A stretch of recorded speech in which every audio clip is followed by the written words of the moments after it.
Welcome friends. Supreme কোর্টে রাজ্য সরকারি কর্মীদের যে বকেয়া ডিএর যে মামলা চলছে আপনারা জানেন, সেই মামলার জন্য কিন্তু স্পেশাল বেঞ্চ গঠন হলো এবং পরবর্তী শুনানির দিনও ধার্য হয়েছে। বিস্তারিত এই ভিডিওতে আমরা জানব।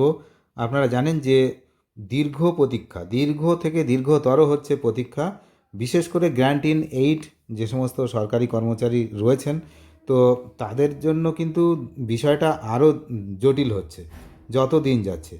তো পশ্চিমবঙ্গ রাজ্য সরকারি কর্মীদের যে দীর্ঘদিনের লড়াই, সেই লড়াইয়ের কিন্তু একটা মেন জায়গা সেটা হচ্ছে সুপ্রিম কোর্ট। সেখানে কিন্তু দীর্ঘদিন ধরেই এই কেস চলছে আপনারা জানেন। মাঝখানে অনেক নির্দেশই সুপ্রিম কোর্ট দিয়েছে। পূর্ববর্তী সরকার, এখনকার সরকারের আমলে যদিও তেমন কোনো শুনানি হয়নি। তো সেই শুনানি কিন্তু নতুন সরকারের আমলে কিন্তু এবার একটা গুরুত্বপূর্ণ শুনানির দিন ধার্য হয়েছে, সেটা হচ্ছে আগামী 23শে জুলাই 2026 তারিখে।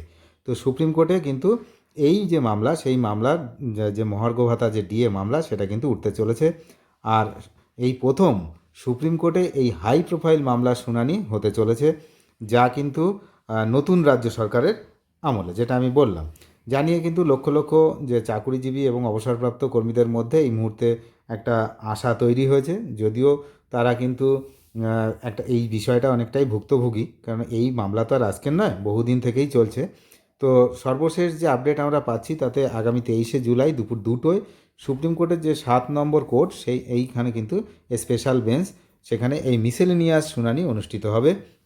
কারা কারা থাকছেন না, মাননীয় বিচারপতি সঞ্জয় কারল এবং মাননীয় বিচারপতি প্রশান্ত কুমার মিশ্রের যে স্পেশাল বেঞ্চ, এখানে state of West Bengal versus confederation of state government employees, এই মামলার কিন্তু শুনানি হবে। তো দীর্ঘদিন পর এই মামলার শুনানি হয় রাজ্য সরকারি কর্মচারী মহলে কিন্তু নতুন করে এই যে বকেয়া প্রাপ্তি, সেই প্রাপ্তির আশার যে আলো, সেটা কিন্তু তারা এই মুহূর্তে দেখছে।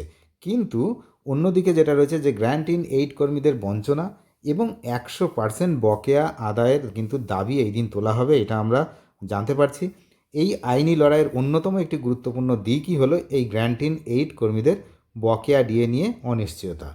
বর্তমানে এই কর্মীরা, যাদের মধ্যে রয়েছেন অসংখ্য কর্মরত চাকুরিজীবী, শিক্ষক, অবসরপ্রাপ্ত পেনশনার এবং ফ্যামিলি পেনশনাররা, তো তারা এখনও পর্যন্ত বকেয়া মহার্ঘ ভাতার 1 পয়সাও পাননি। অন্যদিকে যে সমস্ত সরকারি কর্মীরা কিছু পরিমাণ ডিএ পেয়েছেন, তাদের ক্ষেত্রেও all India consumer price index, যেটা এআইসিপিআই, সেটা কিন্তু সম্পূর্ণভাবে মেনে ডিএ প্রদান করা হয়নি বলেও তীব্র অভিযোগ এই মুহূর্তে রয়েছে। তো আসন্ন যে শুনানি 23 তারিখ, তো সেই শুনানিতে সুপ্রিম কোর্টের রেসপন্ডেন্ট হিসেবে থাকা 4টি প্রধান যে কর্মী সংগঠন এই আর্থিক বঞ্চনার বিষয়টি কিন্তু শীর্ষ আদালতের সামনে কিভাবে তুলে ধরে, সেটা কিন্তু আমরা এখন দেখব এবং সেদিকে আমরা তাকিয়ে থাকব। তো যদিও রাজ্যে সাম্প্রতিক রাজনৈতিক যে পরিবর্তন সেটা হয়েছে, নতুন সরকার গঠনের পর এই মামলার গতি প্রকৃতি এখন কোন দিকে যায়, তা নিয়ে কিন্তু এই মুহূর্তে জল্পনা তুঙ্গে। কারণ পূর্ববর্তী সরকার যারা ছিলেন, আপনারা জানেন যে তারা ডিএর ব্যাপারে কিছুটা নয় অনেকটাই উদাসীন ছিল।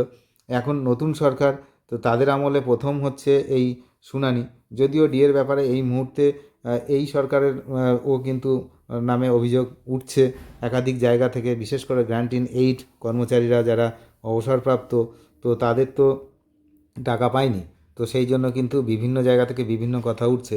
এখন সুপ্রিম কোর্টের সরকার কিভাবে মুভ করে এই ডিএ যে যে ডিএর যে শুনানি, সেখানে সেটা কিন্তু একটা দেখার। তো এটা কিন্তু কোনো দয়ার দান নয়, এটা অনেক আগেই সিলেক্ট হয়ে গেছে ব্যাপারটা, যে এটা হচ্ছে কর্মচারীদের ন্যায্য অধিকার। ক্রমবর্ধমান যে সমস্ত মুদ্রাস্ফীতি হচ্ছে আপনারা জানেন, তার সাথে মোকাবিলা করার জন্য সঠিক হারে ডিএ প্রদানটা কিন্তু দরকার। তো আগের সরকারের আমলে এই মামলা দীর্ঘায়িত হয়েছে, কিন্তু বর্তমান রাজ্য সরকার সুপ্রিম কোর্টে কি করে, যে কর্মীদের 100% বকেয়া মেটানোর কোনো সদিচ্ছা দেখায় কি না, এটাও কিন্তু অত্যন্ত গুরুত্বপূর্ণ। তো যাই হোক, স্পেশাল বেঞ্চে এই শুনানি হবে 23 তারিখে, সেদিকে আমরা নজর রাখছি, আপনারাও নজর রাখুন।